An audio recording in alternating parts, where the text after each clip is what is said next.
Hey guys, it's Kaz here, and today I'm going to be talking about all the books I read in April. Bit late, I know, but we're there now. Here's the thing, I read loads of books, so I'm not going to be going into them a lot in here, partly because looking back on them, the first few books I read, I genuinely feel like I read them 2 months ago, but I read them at the beginning of April. So I'm going to just try and keep as concise as possible, otherwise this video will be really long.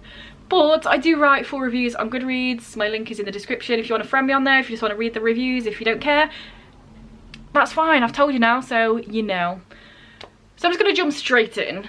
So the first thing I read was Obie Jones Talks to Animals by Nat Lersimer. This is a middle grade.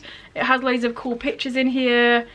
So at the beginning of every chapter it has a different animal in here because, as you can probably tell by the title, Obie Jones can talk to animals. So there we go, there's another one. As you can see as well, the writing is very big in here. This was a really fun book. It was funny, I laughed quite a bit, it was enjoyable and it got my attention. It's a middle grade. This girl, Opie, she's just chilling and then these random people come over and like, oh hey, you've got powers where you can mind read, but she's like, no I haven't. And then she realised she does, but not for people, for animals.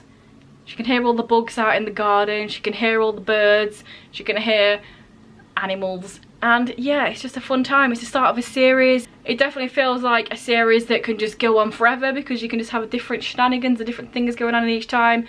In this one, there's this whole story about a guy trying to get all these kids to fight. So basically, in her school, about half of the kids have already been kicked out, excluded, because fights keep erupting for no reason, and you find out it's because this evil guy is trying to like mind control people into fighting so he can buy the school, so he can make a workhouse and make kids work, because why should kids learn? They should be in the workhouse. And that's basically the premise of this book. It was fun, it was quick, it's middle grade, there you go. After that I read The Shark Caller by Zilla Bethel. This is based in Papua New Guinea, the author is from there as well, and it's about, it's kind of hard to explain. Partly because I read it ages ago, but also I didn't, it was only a month ago.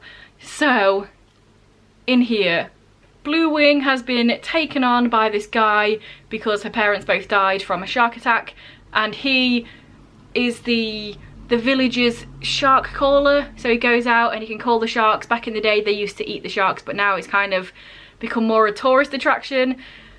The chieftain of the village is like trying to get more tourists in and trying to kind of stop their culture and their way of life and making it more modern and stuff, and obviously they're like, well, we're just chilling here trying to live our life, but go off. And then this father and daughter come over to stay in the village because he's sort of doing sciencey stuff on the coral. Blue Wing and Maple, the daughter, kind of form this, first it's kind of not enemies, but they don't necessarily like each other because both of them have been thrown into this sort of forced friendship, but then it becomes more of a friendship. I did feel like the middle was kind of stagnant. Well, not stagnant. I feel like the middle was kind of slow, but then it got towards the end and stuff happened and reveals happened and I was like, oh my days. I did not see that coming. It was really good. It was really interesting as well because I've never read a book based in Papua New Guinea. There's a bunch of different, there's a bunch of Papua New Guinea pidgin English thrown in here as well.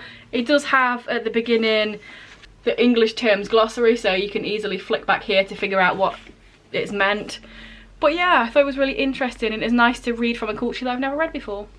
I feel like when I said at the start I'm going to make this short, I'm not making it short, so let's try even harder to make it shorter. Next up I read What's the Tea by Juno Dawson. This is non-fiction. It's about being trans and non-binary and what that means, and it's got relationship, science, family, all the different things throughout here. It's written in a really digestible way, so it has all these different sections and then there's little illustrations and stuff in here. So it's definitely a great read for anybody that just is interested in being trans and non-binary and what that means, and just, yeah, you get it, you can tell what this is about.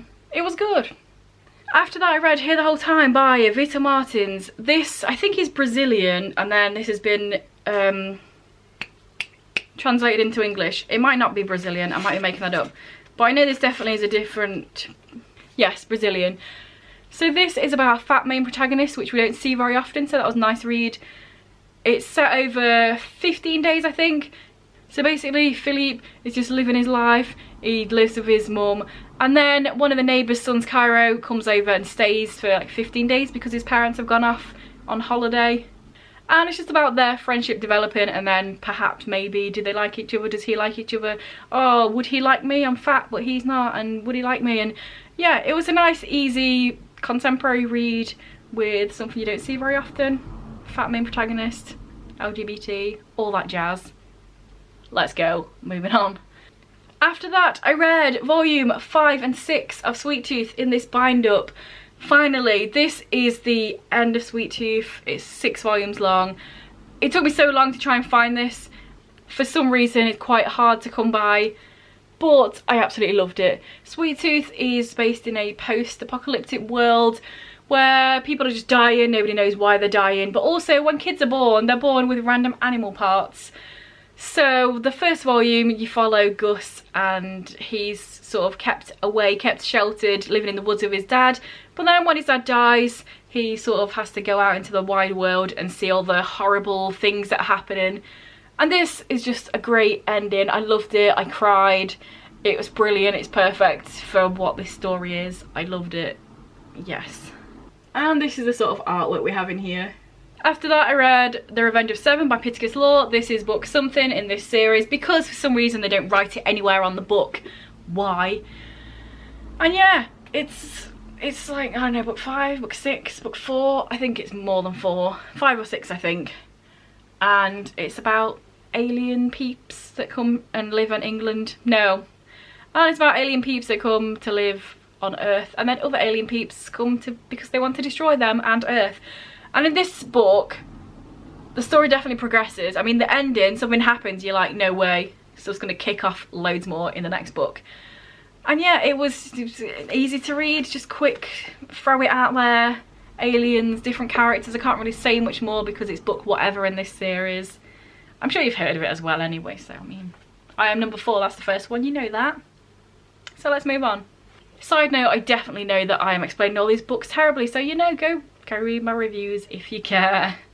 After that, I read volumes 6 to 10 of The Runaways. I've had these for ages and I thought, you know what, I don't know why I keep picking up one volume and then 6 months later picking up another.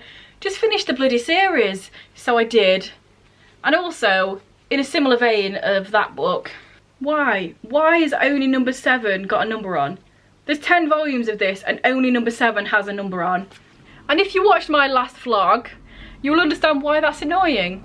Because I accidentally read one of these volumes before I was meant to. It was fine, but I mean, go and watch that video anyway if you want to hear more of my thoughts and feelings, because obviously I read one and then talked about it, read one and then talked about it. But in general, Runaways is about a group of kids who find out that their parents are all evil super villains and they run away. And they also have powers and they want to be heroes and help protect people, but also they can't be too out in the open because people are after them. And yeah, this is 5 volumes worth. Go and watch my vlog if you care. But within these 5 volumes there is 3 different writers and 3 different illustrators, so it'll be hard to show you what the artwork looks like, because the first section of all of these were written by the same person, and then there's 1 volume that was written by somebody else, and then 2 after that is written by somebody else for some reason. But here is the artwork in 1 anyway. It's pretty much like this most of the way through, I think. Yeah, some volumes are more enjoyable than others, some had a better storyline. You see loads of different people in the Marvel Universe in here. So in 1 volume you might see Wolverine, another you might see Captain America, and another you might see everybody. Check it out, or watch my vlog or whatever.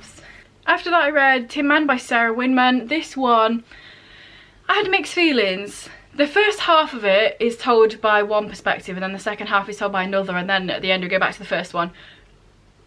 But basically the first half is about Ellis, who is just kind of living his life. He's, what, I think he's in his late 30s, perhaps early 40s, I can't remember.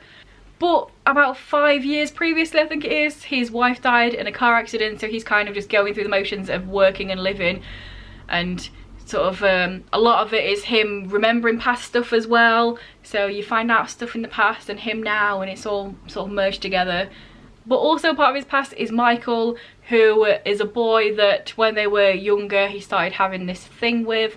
So there's their relationship. And then just as it's getting to like a really nice sort of bittersweet, because obviously his wife's dead, but it's getting to a nice sort of place in his life, it switches to Michael's perspective because he's reading his diary, and then it's like you're thrown straight into the 80s and the AIDS pandemic, and Michael's sitting next to the bed of somebody that he knows and them dying. So it's kind of like a bit of a downer straight away. But even so, I do think this book is very poignant. It is bittersweet, that it is happy and sad at the same time. It's hard to explain, but I did enjoy it. I wasn't sure I was going to enjoy it straight away because there's no speech marks in here, there's no chapters, it's just like all of Alice's bit and then it starts on to Michael and then it's just all of his bit. So I wasn't sure if the lack of speech marks would hinder me, because I've read a book before with no speech marks and it really annoyed me. But because most of this is very internal, it's very just Ellis on his own and then he's remembering stuff that happened in the past, it didn't really bother me too much. I kind of forgot that it was there and it was happening like that, so that's fine. I'm also rambling right now, but yeah, it's a good book. Read it if you want. We're about halfway through, so let's just hop on over to one of the spawns and then I shall be back chatting more shit, let's face it. So Tim might be sleeping now, but as soon as the video starts, pow, you're on it, aren't you? She loves it. She's the biggest fan. And you should be too.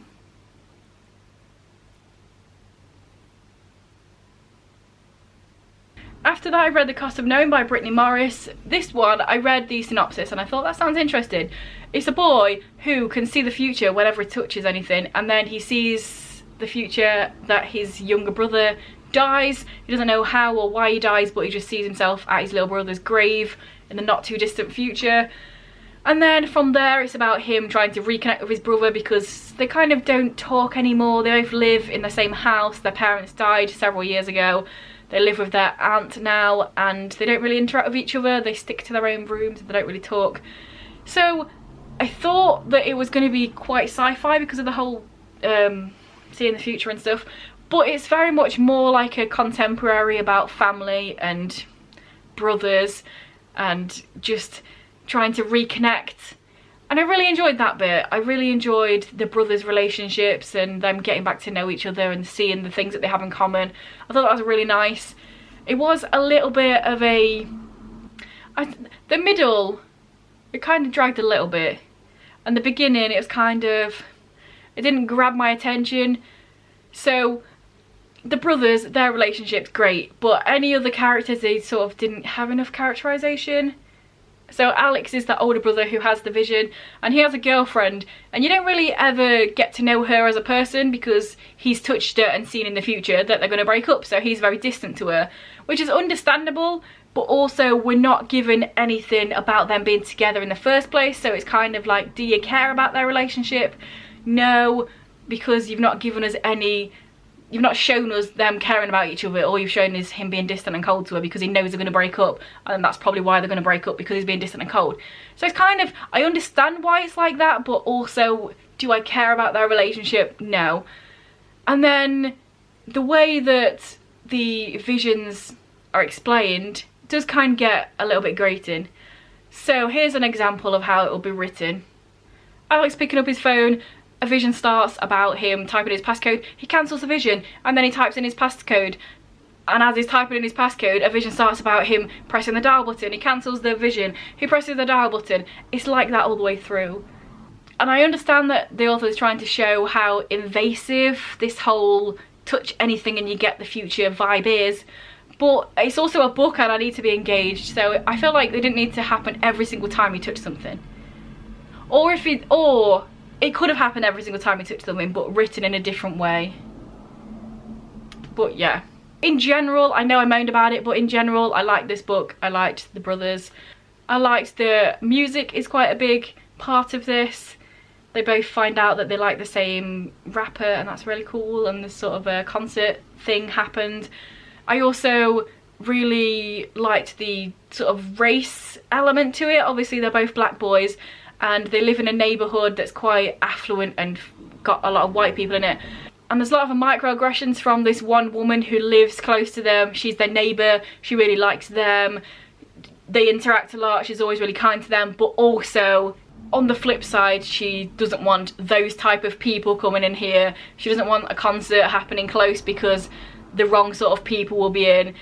So I thought the way that was written was really good. It was really realistic and believable, the way that this woman is like, oh no, I don't mean you two, but then also she does because she's racist, but she's trying to pretend she's not racist. So yeah, I really appreciated that bit. In general, I enjoyed the book, but it wasn't the best. After that I read Secret Invasions, Runaways and Young Avengers. It's got the Runaways in it, it's got the Young Avengers in it. It's alright. I think the problem with these, because there's another crossover one, Civil War with Young Avengers and Runaways, it's a cool concept, but realistically there's loads of different people in each group, so putting them both together means that most characters don't really get much screen time or page time, so you don't really get much in terms of the groups. Groups have group dynamics. Trying to put two big groups in the same really thin volume, one shot, doesn't necessarily work. It's alright though, it's kind of a bit of fun. There's a Skrull invasion, and both the Runaways and the Young Avengers has a Skrull on their team, or a half Skrull, so it's alright. And here's a sort of artwork in here. As you can tell, I was very much in read some short books to get them off the TBR mode, because the next one I read was Deadpool Kills the Marvel Universe. Exactly what it says on the tin. It's Deadpool just going around killing bad guys and good guys, superheroes and supervillains, just throwing their blood everywhere and doing the deaths. Can I say any more? That's what it's about. It's about Deadpool going around and killing people. It's gory, it's gruesome, it's got a fun ending. So yeah. And here is the sort of artwork. After that I read Outer Darkness and Chew, Fusion Cuisine. This has obviously got characters from Chew in it, which is one of my favourite comic series, and it's also got characters from Outer Darkness, which is also written by the same person, John Layman, getting together, and it was really cool. I liked it. I liked the idea behind it and the way it was presented. I thought it was really interesting, sort of the reason that it happened. So basically Outer Darkness people are up in space on a spaceship, and then they bring the Chew people up because they need somebody to be able to interact with someone via food, which is what Chew is about. And then it goes from there, and it's really cool and sci-fi, and yeah. I can't really say much more because it will be spoilers, but I thought it was really cool. Here's the artwork in here. It's kind of interesting to see the characters of Chew drawn in a different way, because Rob Guillory is the artist in Chew, but Afu Chan is the artist in Outer Darkness, and it's like a nice little collab, because when they get there they're drawn by Rob Guillory, but then they become drawn by Afu Chan, and it's really cool, and I liked it. After that I reread the first 3 volumes of Fence, and then read the last volume, volume 4, Rivals. Side note, does anybody know anything about Fence and what's happening with it? Because it's really hard to find information. I've read that this is the last volume, I've read that they're continuing it, but they're only continuing it in like a written novel. I've read that they're continuing it, but they're only continuing it as an online thing, like a digital. But I've also read the opposite, and that they're not doing the digital anymore, but they are doing it as a physical comic. Does anybody know anything about Fence? Because I really enjoy it, I really love it, and it's definitely not the end of what's happening, because stuff's not happened yet. What is going on with this? Do you know? Please give me some information if you do, because I don't want it to end, and I want to carry on reading it, and I want to carry on looking at it as well. I don't want to read it just in novel form. I know there is a novel, but it's not written by the same people, so it's kind of canon but not canon because it's not the same writer. Anyway, Fence is about people fencing, as you can probably tell, and it's great, and most of the characters are LGBT plus, and it's really good, and I love the art. It's just so clear and clean, and oh, I mean, look at this, I love it. Stuff happens in this volume that needs to carry on, basically, so let it. I know I've said nothing about this other than tell me if it still exists, because I really want to know. And then last but not least, yes, we are here, we're at the final hurdle. I read Preacher Salvation, which is volume 7 of 9. So we're getting there, we're getting to the end. This one is quite a chunky one as well compared to some of the others. In here we follow Jesse, or should I just say in general? In general, Preacher follows Jesse, who gets this entity inside him, and then he has the word of God, so he can tell people to do something and they have to do what he says. There's also a vampire called Cassidy, and all the stuff ensue. It's set in the south of America, and especially in this volume there's a lot about racism. In here we've got this woman that loves Nazis, we've got flipping KKK members getting absolutely beat down by Jesse. There's this really weird dude, this guy is very weird and he does some questionable things. Just in general, Preacher is very dark and a lot of stuff happens, and if you're triggered by anything, probably don't read it. If anything offends you, probably don't read it, because it's a lot. But I enjoyed it. I'm so glad I got this, because this volume I couldn't find anywhere for literally years, or if I could find it, it was like £25 second hand, and I said no. So when I finally found it, I'm glad I finally read it, because it means I can finish the series and read the other two now. Good times. And this is the artwork. So there we have it. That is everything I read in April. I know I pretty much just said absolute bollocks about anything. Soz about that. I'm sorry that my reviews weren't very in-depth, or I didn't really say much about it, but there was a lot there, so you know, it happens. Let me know down below if you've read any of these, if any seem interesting, or just what did you read in April? Let me know down below. And if this is your first video by me and you enjoy it, then please check out some of the others, and if you continue to enjoy, then please subscribe, that'd be awesome. Anyway guys, I'll see you in a few days with another video.